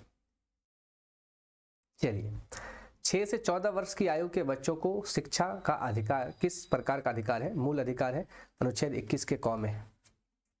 भारतीय संविधान द्वारा प्रदत्त संवैधानिक उपचारों का अधिकार गैर नागरिक को भी उपलब्ध है। एकदम सही बात है। कौन सा मूल अधिकार राष्ट्रीय आपातकाल में भी समाप्त या सीमित नहीं किया जा सकता? तो जब व्यक्तिगत स्वतंत्रता और जीवन जीने का अधिकार, यानी 20 और 21 है ना, 20 और 21 जो है वो आपको इतना पावरफुल अनुच्छेद है कि अनुच्छेद 352 के लागू होने पर, नेशनल इमरजेंसी लागू होने पर भी नहीं खत्म होता। 20 में क्या है? दोष सिद्धि का अधिकार यानी व्यक्तिगत स्वतंत्रता, और 21 में क्या है? जीवन जीने का अधिकार, प्राण और दैहिक स्वतंत्रता। बाकी सब अधिकार आपके खत्म हो जाएंगे, ये दोनों नहीं होगा। चलिए, ये बहुत इंटरेस्टिंग बात है। बंधुआ मजदूरी अधिनियम, बॉन्डेड लेबर एबोलिशन एक्ट संसद द्वारा किस वर्ष पारित किया गया? 1976। चलिए यहाँ एक स्लाइड में एक साथ देख लेते हैं। मूल अधिकार, समानता का अधिकार 14 से 18, ये आपका पहला अधिकार है। दूसरा हो गया स्वतंत्रता का अधिकार 1922। तीसरा हो गया शोषण के विरुद्ध अधिकार 23-24, और चौथा हो गया आपका धार्मिक स्वतंत्रता। पांचवा हो गया आपका शिक्षा और संस्कृति की स्वतंत्रता, और छठा हो गया आपका संवैधानिक उपचार का अधिकार। ये कुल 6 अधिकार थे। सातवां, ये जो 30 के बाद 32 देख रहे हैं उसके बीच में था 31 जो संपत्ति का अधिकार था, जो अब क्या हो गया? खत्म हो गया। चलिए आगे बढ़ते। अनुच्छेद 26 के अंतर्गत सभी धर्मावलंबियों को धार्मिक संस्थाओं की स्थापना एवं धार्मिक कार्यों का प्रबंधन का अधिकार प्राप्त है। अनुच्छेद 26 देखिए, 25 कहता है आप कोई भी धर्म अपना लो, व्यक्तिगत धार्मिक स्वतंत्रता की बात करता है 25। 26 कहता है कोई बात नहीं, आप यज्ञ करो, पूजा करो, नवा करो, अष्टजाम करो, ईद मिलन समारोह करो, हमें कोई दिक्कत नहीं है। चलिए 11वां टॉपिक जो है दोस्त वो है राज्य के नीति निर्देशक तत्व, DPSP, directive principle of state policy. चलिए देखते हैं फटाफट इसको, directive principle of state policy को। चलिए, राज्य के नीति निर्देशक सिद्धांत को भारतीय संविधान में शामिल किए जाने का क्या उद्देश्य था? देखिए, डीपीएसपी इसलिए शामिल किया, एक्चुअली ये मूल अधिकार ही है, लेकिन उस समय हमारी सरकारें सक्षम नहीं थी, तो इसको मूल अधिकार के जस्ट बगल में रख दिया गया और कहा गया कि जब सरकारें सक्षम होगी तो इसको मूल अधिकार में शामिल करेगी, जैसे शिक्षा को शामिल किया। तो सामाजिक आर्थिक लोकतंत्र की स्थापना करने के लिए डीपीएसपी को लाया गया। ठीक है, चलिए, कल्याणकारी राज्य की स्थापना का समावेश संविधान के किस भाग में है? तो भाग 4 अनुच्छेद, वैसे तो 38 है, लेकिन पूरा अगर देखेंगे भाग 4 अनुच्छेद है 36 से 51। ठीक है, चलिए, भारतीय संविधान के किसके अंतर्गत पंचायती राज प्रणाली की व्यवस्था है? तो डीपीएसपी के अंतर्गत है। चलिए, बहुत बढ़िया। अनुच्छेद 40, समान आचार संहिता राज्य के नीति निर्देशक तत्व का भाग नहीं है, किंतु समान नागरिक संहिता नीति निर्देशक तत्व का भाग है। यूसीसी, जिस पर आजकल बहुत बहस चल रहा है, यूनिफॉर्म सिविल कोड, यानी कि सभी सिविल नागरिकों के लिए एक जैसा कानून बनाना चाहिए कि विवाह, बच्चे पैदा, संपत्ति व्यवस्था, ये सब अभी नहीं है। हिंदू विवाह करते हैं हिंदू मैरिज एक्ट से, मुस्लिम विवाह करते हैं मुस्लिम पर्सनल लॉ से, उनके लिए 2-3 विवाह सही है, हिंदू के लिए एक ही है। तो ये अलग अलग अभी है, सिविल जो कानून है वो अलग अलग है, जबकि दंड कानून एक ही है। किसी को आप मारते हैं तो आप हिंदू है या मुसलमान है, आपको सजा वही है। लेकिन जब आप विवाह करते हैं, बच्चे पैदा करते हैं, संपत्ति उसमें बंटवारा करते हैं, तो उसके लिए अलग कानून है। चलिए आगे बढ़ते हैं। संविधान के किस अनुच्छेद में उद्योग के प्रबंधन में कर्मकारों की भागीदारी का प्रावधान किया गया? अनुच्छेद 43 को। भारत के संविधान में समान कार्य के लिए समान वेतन के अधिकार का प्रावधान कहाँ किया गया है? डीपीएसपी में। पुरुषों और स्त्रियों दोनों का समान कार्य के लिए समान वेतन राज्य के नीति निर्देशक तत्व में सन्निहित है। अक्सर गांव में होता था कि पुरुष को ज्यादा वेतन मिलता था या पैसा और महिला को कम, तो इस चीज को खत्म करने की बात करी गई है। राज्य के नीति निर्देशक सिद्धांतों में कौन सा अनुच्छेद अंतर्राष्ट्रीय शांति और सुरक्षा के संबंध में 51, इसी के तहत HRC ह्यूमन राइट कमीशन भी है, विश्व शांति की बात करी गई है। राज्य के नीति निर्देशक सिद्धांत एक ऐसा चेक है जो बैंक की सुविधा अनुसार अदा किया जाता है। यह कथन किसका है? तो केटी साहा। क्या आप जानते थे ये बात? जानते थे तो कमेंट में लिखिए। दोस्तों वीडियो पसंद आ रहा है तो लाइक कीजिए, चैनल को सब्सक्राइब कीजिए अगर नए हैं तो, और अपने 5 दोस्तों के साथ जरूर शेयर कर दीजिए। चलिए नीति निर्देशक तत्व को के सभी अनुच्छेद को एक स्लाइड में देख लेते हैं। ये क्या है? भाग है 4 और आर्टिकल इसमें आते हैं 36 से 51। तो 36 कहता है नीति निर्देशक तत्व के संदर्भ में राज्य की परिभाषा, तो 36 में परिभाषा है। 37 कहता है इसे न्यायालय में नहीं ले जा सकते। देखिए इसे न्यायालय में लेके जाइएगा तो सरकार की हाल खराब हो जाएगी, क्योंकि इतनी व्यवस्था सरकार हमें दे नहीं पाएगी, एकाएक तो नहीं देगी, धीरे धीरे दे देगी। अनुच्छेद 38 लोक कल्याण की अभिवृद्धि के लिए सरकार काम करेगी, यानी लोक कल्याणकारी राज्य बनाएगी। अनुच्छेद 38 का 2 आय की असमानताओं को कम करने के लिए प्रयास करेगी। देखिए यहाँ है प्रयास करेगी, ये किस में है? डीपीएसपी में। इसको अगर फंडामेंटल राइट में लेके चला गया तो जितने अमीर लोग हैं उसका पैसा लेके सरकार बांट देगी, इसलिए ये नहीं लेके जाता है। काफी सुंदर बात है। देखिए ये वैसा ही डीपीएसपी को अगर आप समझना है तो यूँ समझिए, जैसे आप लोग स्टूडेंट हैं तो आप क्या चाहते हैं कि एक एसएससी, रेलवे, यूपीएससी, बीपीएससी कहीं नौकरी लग जाए, तो मस्त विवाह करेंगे, एक फ्लैट खरीदेंगे और एक अपनी एक चॉइस की फॉर्च्यूनर कार खरीदेंगे। तो ये सारी जो आपकी इच्छा आकांक्षा है वो एक्चुअली डीपीएसपी है। अभी तो आपकी पूरा हो नहीं सकता, लेकिन जब बाद में आप सक्षम होंगे तो पूरा कर लीजिएगा, ये डीपीएसपी है। चलिए 39 आगे बढ़ते हैं।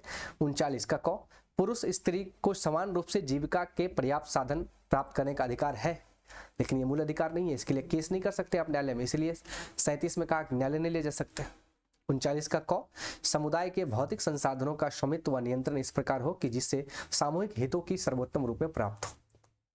कह रहा है कि भौतिक संसाधन का बंटवारा ठीक होना चाहिए, सबको मिले। 39 का घ भी है, पुरुष और स्त्री दोनों को समान वेतन मिले, तो ये सब 39 में लिखा गया है। 39 का अंग भी है, पुरुष और स्त्री कर्मकार को स्वास्थ्य व शक्ति तथा बालकों की सुकुमार अवस्था को दुरुपयोग ना हो, यानी अगर पुरुष और स्त्री में जो शारीरिक बौद्धिक स्थिति है उसके हिसाब से उसका काम करेंगे, उसका दुरुपयोग नहीं करेंगे। 40 में है ग्राम पंचायत का गठन, अच्छा ये तो हो गया है, 243 में चला गया है, आर्टिकल बन गया है। अनुच्छेद 41 कुछ दशाओं में काम, शिक्षा व लोक सहायता पाने का अधिकार। 42 काम की न्याय संगत और मनोचित दशा तथा प्रसूति सहायता, जैसे मान के चलिए महिला ही प्रेग्नेंट हो जाती है, 9 महीने बाबू पेट में होते हैं, उस टाइम अगर कोई महिला डीएसपी है, एसडीएम है किसी जिले की, किसी क्षेत्र के, तो आप वो 9 महीने की प्रेग्नेंट लेडी को आप थोड़े काम करने के लिए नहीं कह सकते, उसके लिए छुट्टी की व्यवस्था की गई है, 24 सप्ताह यानी 6 माह। अनुच्छेद 43 कर्मकारों के लिए निर्वाह मजदूरी।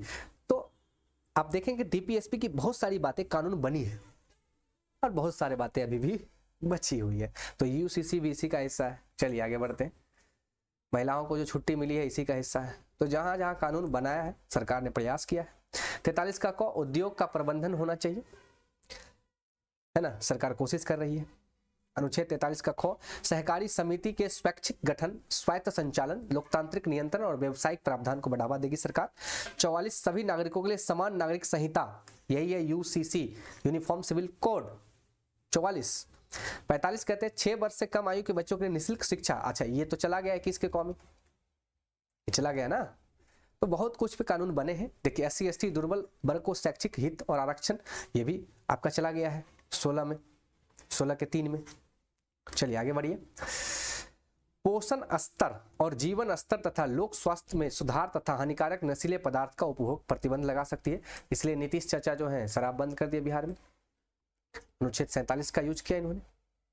48 कृषि और पशुपालन और जो दुधारू जानवर है उनका वध पर रोक लगाया जा सकता है, तो यहाँ से उस कई बार उठता है कि गौ की मृत्यु पर भी दंड दिया जाए, वैसे तो कानून है ही। पर्यावरण संरक्षण और संवर्धन, देखिए इस पर भी कानून है, इसलिए सलमान खान ने हिरन मार दिया था तो उसे सजा हुई थी, आपको याद होगा। 49 राष्ट्रीय महत्व के कलात्मक और ऐतिहासिक स्मारकों का संरक्षण करेगी सरकार, जैसे लाल किला, ताजमहल। 50 कार्यपालिका न्यायपालिका से अलग रहेगी, यानी दोनों अलग अलग रहेगी ताकि एक दूसरे को डिस्टर्ब ना करें। अंतर्राष्ट्रीय शांति और सुरक्षा की बात करी गई। 51 भारत एक ऐसा देश जो विश्व की शांति की बात अपने ही संविधान में करता है, तो ये अच्छी बात है, हमारे देश की संविधान की ये काफी अच्छी बात है। मूल अधिकार कानूनी रूप से मान्य है, जबकि नीति निर्देशक तत्व नैतिक व राजनीतिक मान्यता प्राप्त है। यही बात समझनी है। अगर हमारी सरकार चाहे, गवर्नमेंट अगर सक्षम है, गवर्नमेंट हमारी अगर क्या है, सक्षम है, तो वो डीपीएसपी के सभी प्रावधान को लागू कर सकती है, जितनी सक्षम हो लागू कर सकती है और करती ही है। चलिए आगे बढ़ते हैं। अगला है मूल कर्तव्य, फंडामेंटल ड्यूटीज। अच्छा, ये तो बाद में जोड़ा गया, इसलिए ये कहाँ पर है, तो ये भी है भाग 4 के क में, तो आर्टिकल भी 51 का क है, ये याद रखेगा। तो फंडामेंटल ड्यूटीज यानी कि हमारा देश इतना सब कुछ आपको दे रहा है, संविधान दे रहा है, तो हम सबका भी कर्तव्य बनता है कि हम भी देश को, संविधान को, हमारे विधि व्यवस्थाओं को कुछ दे। क्या दे? सम्मान दे। तो भारत पहले भाग में अनुच्छेद 1 से 4 तक बताया कि भारत कौन है, क्या है। दूसरे वाले में भाग 2 में नागरिकता की बात करी, आर्टिकल 5 से 11, भारत में रहने वाला लोग कौन होगा। 3 में आपको अधिकार दिया गया, मूल अधिकार 12 से 35 तक, भाग 3। और भाग 4 में डीपीएसपी यानी आपकी जो इच्छा है, जो बाद में होगा 36 से 51। अब सब कुछ देने के बाद आपसे ये मांगा जा रहा है कि आप भी इस देश के लिए कुछ करिए, आपके भी कुछ कर्तव्य हैं। जैसे बचपन में माँ बाप ने आपको पाला, तो बुढ़ापे में उसकी लाठी बनना, उनकी मदद करना, ये आपका कर्तव्य है। बड़ों का आदर करना कर्तव्य है। वैसे ही मूल कर्तव्य देश के प्रति भी है। खैर, ये हमारे संविधान में नहीं था। आज़ादी के बाद संविधान जब लागू हुआ था, संविधान लिखा गया, उस टाइम नहीं था। देखिए दोस्त, जैसे ही ये भाग 4 क आ गया, 51 का क आ गया, तो समझिए ये बाद में आया है, क्योंकि संशोधन हुआ है। बाकी तो लिखने में टाइम तो सीरियल से लिखा है, अब 3 का क आया, इसका मतलब बाद में आया है। तो चलिए देख लेते हैं फटाफट। किस देश के संवैधानिक प्रावधानों से प्रभावित होकर भारतीय संविधान में मूल कर्तव्यों को शामिल किया गया? तो सोवियत संघ रूस, यूएसएसआर। तो सोवियत संघ रूस के संविधान से ये चीज को लिया गया है, और लाने वाली कमेटी का नाम था सरदार स्वर्ण सिंह समिति। तो सोना जैसा बात इसके अंतर्गत लिखा गया है, तो स्वर्ण सिंह समिति ने लाया सोना जैसा बात रूस के संविधान से, सोना जैसा देश। भारतीय संविधान के किस भाग में मौलिक कर्तव्य है? तो भाग 4 के ए यानी कि क में। स्वर्ण सिंह समिति ने संविधान में 8 मूल कर्तव्य को जोड़ने जाने का सुझाव दिया था, लेकिन 42वें संविधान संशोधन अधिनियम द्वारा 10 मूल कर्तव्यों को जोड़ा गया।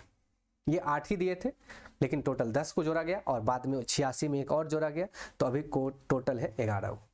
अभी देख ही लेंगे हम लोग। चलिए, भारतीय संविधान में मूल कर्तव्य किस समिति की अनुशंसा पर शामिल किए गए? सरदार स्वर्ण सिंह समिति, 1976।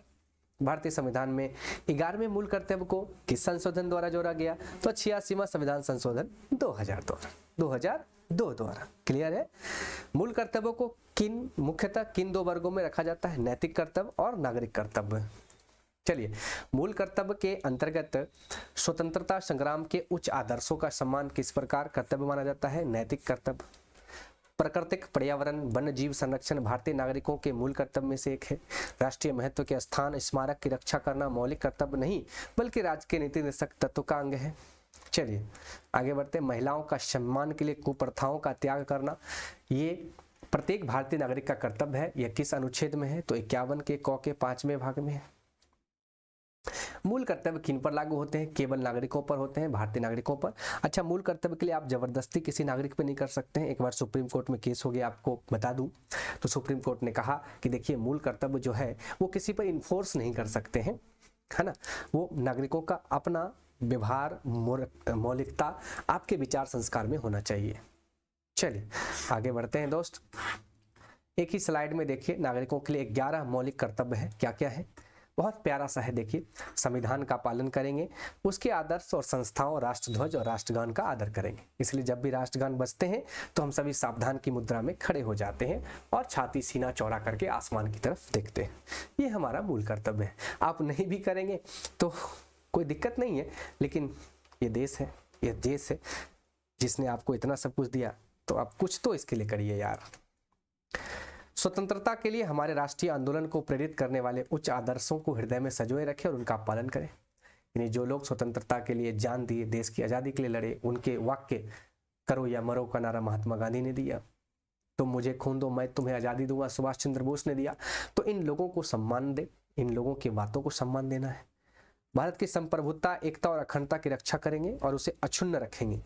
यानी हम अपने देश की संप्रभुता, एकता और अखंडता की रक्षा करेंगे और कोई इसे तोड़ने का प्रयास करेगा तो हम उसे तोड़ देंगे। देश की रक्षा करेंगे और आह्वान किए जाने पर राष्ट्र की सेवा करेंगे। देश की रक्षा तो करेंगे ही करेंगे, और यदि देश बुलाए तो कहते हैं ना, सीमाएं बुलाए मुझे चल साथी। बॉर्डर मूवी का एक गाना है, संदेश से आते हैं, बड़ा बहुत प्यारा गाना है। यानी ये कह रहा है कि अगर देश की रक्षा तो होता ही है और हम सब करते ही, अगर आह्वान किया जाए, यदि आपको कहा जाए कि चलिए देश की रक्षा के लिए सैनिक कम पड़ रहे हैं, चलिए युद्ध लड़िए, तो हमें जाना होगा, है ना। चलिए, भारत के सभी लोगों में समरसता और समान भाईचारा की भावना का निर्माण करेंगे, जो धर्म, भाषा और प्रदेश या वर्ग आधारित सभी भेदभाव से परे हो। यानी ऐसा नहीं कि यूपी के लोग बिहार के लोग से भेदभाव करेंगे। ऐसी जो प्रथाएं हैं, जो प्रथाएं स्त्रियों के सम्मान के विरुद्ध है, उसे त्यागेंगे। तो पांचवी बात में देखा। छठी, हमारी सामाजिक सांस्कृतिक कंपोजिट कल्चर जो है, हम सबके साथ मिलकर के चलेंगे और अपने गौरवशाली परंपरा के महत्व को समझेंगे और उसे सजोए रखेंगे। सातवां है प्राकृतिक पर्यावरण, जिसके अंतर्गत वन, झील, नदी और वन्य जीव आते हैं। इन सबों को, इन सभी प्राणी के प्रति भेदभाव नहीं करेंगे, इनके प्रति दया भाव रखेंगे, इनकी रक्षा करेंगे, सुरक्षा करेंगे। आठवां है वैज्ञानिक दृष्टिकोण, मानववाद, ज्ञान अर्जन और सुधार की भावना का विकास करेंगे। यानी अंधविश्वास को हटाया गया है। सार्वजनिक संपत्ति को सुरक्षित रखेंगे और हिंसा से दूर रहेंगे, कभी भी हिंसा नहीं करेंगे। और जो सार्वजनिक संपत्ति है, जैसे रेलवे स्टेशन, सरकारी बसें, सड़क, पुल, ये सब सार्वजनिक संपत्ति, इसकी सुरक्षा करेंगे। अल्टीमेटली ये हमारे टैक्स के पैसे से ही बना है, अगर हम तोड़ देंगे तो फिर हमारी ही टैक्स से बनेंगे। व्यक्तिगत और सामूहिक गतिविधियों के सभी क्षेत्रों में उत्कर्ष की ओर बढ़ने का सतत प्रयास करेंगे, जिससे राष्ट्र निरंतर बढ़ते रहे। इन सभी प्रयत्न और उपलब्धियों की नई ऊंचाई को प्राप्त करेंगे। यानी कि कह रहा है कि व्यक्तिगत और सामूहिक, यानी खुद भी आगे बढ़ेंगे, सबको भी आगे बढ़ाएंगे, अपना भी विकास हो, पड़ोसी का भी विकास हो। लेकिन हम लोग क्या चाहते हैं? अपना हो जाए, पड़ोसी मर जाए। संविधान भारत के सब नागरिकों को पढ़ना चाहिए दोस्त। क्या क्या कहते हैं आप लोग? 11, 6 वर्ष की आयु से 14 वर्ष की आयु के बच्चों के माता पिता और संरक्षक, जो भी हो, अभिभावक, उन्हें शिक्षा के अवसर प्रदान करेंगे। इस कर्तव्य को संविधान के 86वें संशोधन अधिनियम 2002 के धारा 4 के द्वारा जोड़ा गया। यही 11वां था जो बाद में जोड़ा गया। किसी व्यक्ति को राष्ट्रगान गाने के लिए बाध्य नहीं किया जा सकता है। सर्वोच्च न्यायालय ने किस मामले में ऐसा कहा? तो विजय इमैनुअल बनाम केरल राज्य। तो राष्ट्रगान के लिए भी बात नहीं कर सकते हैं, झंडा फहराने के लिए बात नहीं कर सकते हैं। वो आपका नैतिक कर्तव्य होना चाहिए कि इस देश का सम्मान करें। चलिए, सर्वोच्च न्यायालय के मुख्य न्यायाधीश PN भगवती 1985-86 में जनहित याचिका का जनक कहा जाता है। तो PN भगवती जनहित याचिका के जनक कहे जाते हैं। PIL का मतलब होता है पब्लिक लिटिगेशन, जनहित याचिका, जनहित याचिका, यानी कि कोई जनता का ऐसा हित, जनता के हित के बारे में सुप्रीम कोर्ट या हाई कोर्ट में कोई भी वकील कहीं का भी केस कर सकता है, और जो जनता का मामला हो, जिस पे किसी का नजर नहीं है, तो वो डायरेक्टली केस हो सकता है। तो दोस्तों, ये थे पॉलिटी की एपिसोड 2। यहाँ पर एपिसोड 1 ऑलरेडी अपलोड है, यदि आप नहीं देखें तो जरूर देखिएगा, और हमारे चैनल को सब्सक्राइब कर लीजिए, बेल आइकन को हिट कर लीजिए, वीडियो को लाइक कर लीजिए, और अगर कोई राय या कोई सुझाव देना चाहते हैं तो कमेंट बॉक्स में जरूर लिखिए। और ये वीडियो आपको कैसा लगा कमेंट बॉक्स में 2 लाइन में जरूर बताइएगा। यदि आपने हिस्ट्री का देखना चाहते हैं, यदि आप हिस्ट्री के देखना चाहते हैं, तो आपको कमेंट बॉक्स में मैंने लिंक दिया है, वहां से देख सकते हैं। प्लेलिस्ट भी बना है महेश कुमार बनवाल, वहां से भी देख सकते हैं, है ना। तो पढ़ाई को जारी रखिए, और अपना और अपनों का ख्याल रखिए और इस प्यारे से चैनल को सपोर्ट कीजिए, अपने दोस्तों के साथ जरूर शेयर कीजिए। तब तक के लिए आपसे विदा लेते हैं, मिलेंगे अगले एपिसोड 3 में पॉलिटी का। तब तक के लिए अपना और अपनों का ख्याल रखिए। जय हिंद, जय भारत।